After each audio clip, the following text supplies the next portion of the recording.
The original Little Mermaid was a sweet and whimsical fairy tale brought to the screen to entrance kids for 83 minutes, packed with fun sing-alongs, adorable side characters, and a satisfying resolution. But Disney, after adding an extra half hour to their live-action remake of The Lion King and 40 minutes of extra content to their remake of Aladdin, made an even more comprehensive correction to The Little Mermaid by adding an extra 50 minutes worth of content. Because the measure of quality and cultural impact isn't the smiles and wonder of children, it's their capacity to squirm, grimace, clutch the hems of their dresses in writhing discomfort as the urge to pee becomes an all-consuming preoccupation that causes a breakdown in time and spatial relations, forces them to whine and grizzle with anguish, the color to drain from their features, and then an escalatingly urgent nudging and prodding of their parent's upper arm, which then becomes a twitching clench and groaned insistence on going to the bathroom, which the parent has to strain to hear over the intolerable screeching and caterwauling of Aquafina as a photorealistic rapping bird.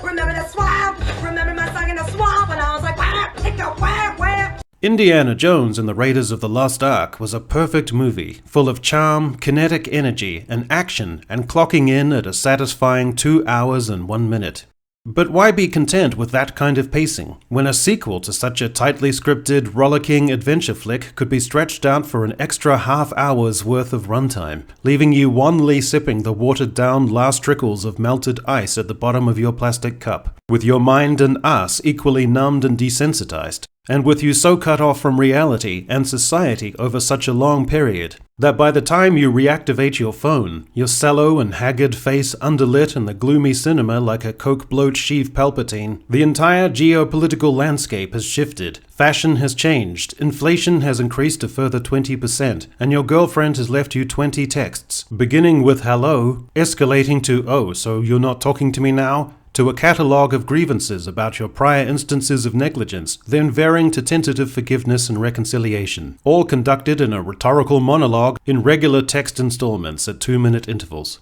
An idea modern Hollywood wants to impart is that the stimulation of an on-screen experience is one thing, but the key to a truly satisfying cinematic experience is overstimulation, because escapism is for pussies. Going to see a film should be a mental and physical grind that has you flinching groggily when the lights finally go up at the end, hefting yourself up in a state of aching passivity, with neck and lower back cramps, and with a feeling of simultaneously being drained and a guilty sense of squandered, unfocused energy.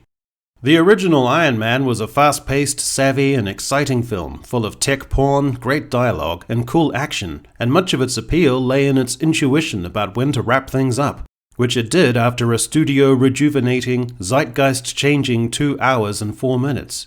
But throw that redundant old formula out the window and let a new generation take the reins, and then use those reins to flog a horse until it's dead, and then keep flogging it even when flies have arrived en masse in the noonday sun to linger over its carcass, and then keep flogging it even as the animal's hide begins to harden and shrink around its flanks, and it enters the initial stages of decomposition. Because what audiences really want is a film like The Eternals, which is an additional 40 minutes in length, and in being about a race of immortal beings who have lived on Earth for thousands of years, it feels as if the director is trying to depict that span of history in real time.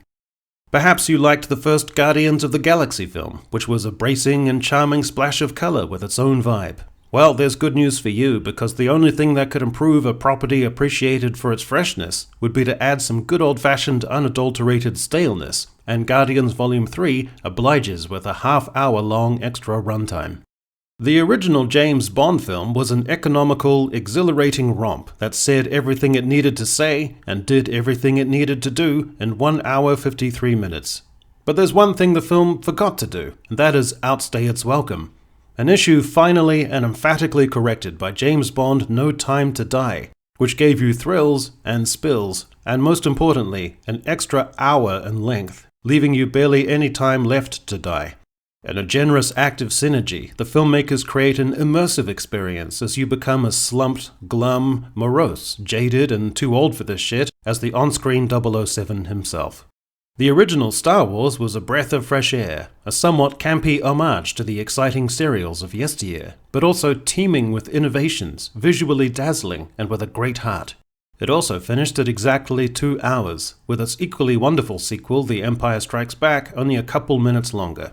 But move out of the way, George Lucas, because there's a new auteur in town, and the egregious lack of length in Star Wars is going to be put paid to at last, because a Star Wars film doesn't need innovations, or magic, or heart, or respectful treatment of legacy characters, or continuity with the rest of a trilogy. What it incontestably needs is the slog of an extra half-hour of runtime, so that by the end of the film, the saga takes place in an even longer time ago in a galaxy far, far away. The Dark Knight was a captivating and visually stunning film, of a fair length, that was earned due to its expansion of the possibilities of the character and the world, and the dichotomy between Batman and Heath Ledger's Joker, a film that was elegantly structured to climax in its third act. But there's something even more compelling than the satisfying resolution of a third act, and that's adding a superfluous and draining fourth act, and pushing a movie to the length of the flight time from Chicago to Los Angeles, as the Batman does, with a runtime that stretches an extra half hour than what even Christopher Nolan thought suitable. It would be easy to criticize Hollywood at length, to excoriate the industry for a lack of discipline, lack of appreciation for brevity, lack of ability to rein in self-indulgent impulses, and lack of intuition to distinguish between profound immersion and bloatedness. Instead, let me practice what I preach and just say, if films are too damn long,